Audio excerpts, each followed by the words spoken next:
ভাইরে, বর্তমানে আমাদের দেশের সবচেয়ে জনপ্রিয় সঙ্গীত শিল্পী হলো প্রীতম হাসান, যার গান শুনে আমাদের দেশের বুড়া থেকে জোয়ান সবাই উড়াধুরা নাচে। কিন্তু আপনারা কয়জনই বা জানেন প্রীতম হাসানের ভালো মানুষের চেহারার আড়ালে অন্য একটা চেহারার কথা? আজ প্রীতম হাসানের মুখোশ উন্মোচন করব। প্রীতম হাসানের বাবা ছিল বাংলাদেশের জনপ্রিয় গায়ক খালিদ হাসান মিলু। বাবা মারা যাওয়ার পর প্রীতম হাসান ও তার ভাই প্রতীক হাসান অর্থকষ্টে নানান সংগ্রাম করে বড় হয়েছে। দুজনেই বড় হয়ে বাবার মতোই মিউজিশিয়ান হয়। প্রীতম যখন গরিব ছিল তখন তার কাছে টাকা পয়সা খুব একটা ছিল না। কোন রকম টিউশনি করে নিজের খরচ চালাতো। টিউশনি করতে গিয়ে লুকিয়ে লুকিয়ে ছাত্রের মায়ের পারফিউম নিজের গায়ে মাখতো। পড়ানোর কোনো নামগন্ধ নাই। ছাত্রকে বারবার বলতো নাস্তা দেওয়ার জন্য। ছাত্র যাই হোক আগে অঙ্ক কিছু হলেও পারত, কিন্তু প্রীতম হাসান পড়ানোর পর থেকে সেই ছাত্র রচনা লিখেও ফেল করত। শুধু তাই না, মাসের 10 দিন যেতে না যেতেই বেতনের জন্য কাউ কাউ করত। শেষে অতিষ্ঠ হয়ে ছাত্রের মা তাকে বাসা থেকে বের করে দেয়। প্রীতম হাসান টাকার জন্য গার্লফ্রেন্ডের সাথে ডেটে যাইতে পারত না। দামি রেস্টুরেন্টে খাওয়া, দামি জায়গা থেকে শপিং করা,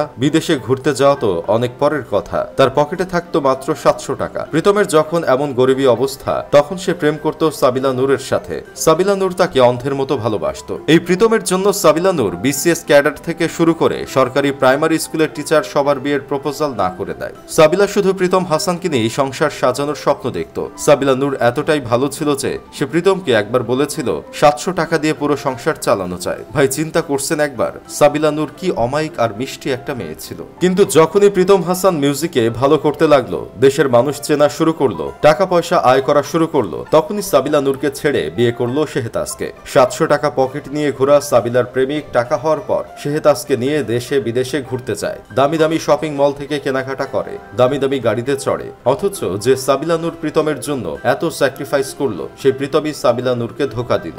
এখন দেখতে পেরেছেন প্রীতম হাসানের মুখোশের আড়ালের আসল চেহারা কি? ভাই, এই কথাগুলো শুনে নিশ্চয়ই কদম জোড়া কান্দে উঠে গেছে। আমাকে গালি দেওয়ার জন্য আপনার মন নিশ্চয়ই আনচান আনচান করছে। থামেন ভাই, আগেই গালি দিয়েন না। ফেসবুকে উপরের লেখাটা পড়ার পর আপনার মতো আমারও গালি দিতে ইচ্ছে করছিল। পরে বুঝলাম এটা আসলে মজা করে লিখছিল।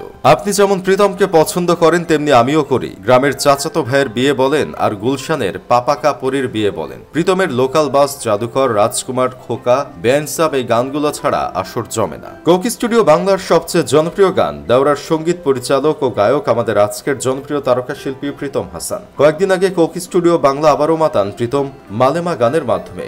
মালেমা গানের রেশ কাটতে না কাটতে প্রীতম হাজির হন তুমি কোন শহরের মাইয়া গো, লাগে উড়াধুরা এই গান নিয়ে। এই গানে কোমর দোলান ওপার বাংলার ঐশ্বরিয়ার লাইট ভার্সন মিমি চক্রবর্তী আর শাহরুখ খানের light version king Shakib Khan. যাই হোক, শেষমেশ আমি গোলাম হোসেন একটা কাজের কথা কই। 2005 সালে বাবা খালিদ হাসান মিলুর মৃত্যুর পর মা ও বড় ভাইয়ের জীবন সংগ্রাম দেখে বড় হয়েছেন প্রীতম হাসান। বাবা গায়ক হলেও ওনাকে অনুসরণ না করে পুরো ভিন্ন পথে হেঁটে সফল হয়েছেন প্রীতম হাসান। এর জন্য ছিল অধ্যাবসায় আর নিজের কাজের প্রতি ভালোবাসা। এই ভালোবাসা থাকুক উজ্জ্বল ভবিষ্যৎ দিনগুলোতেও, এটাই প্রত্যাশা।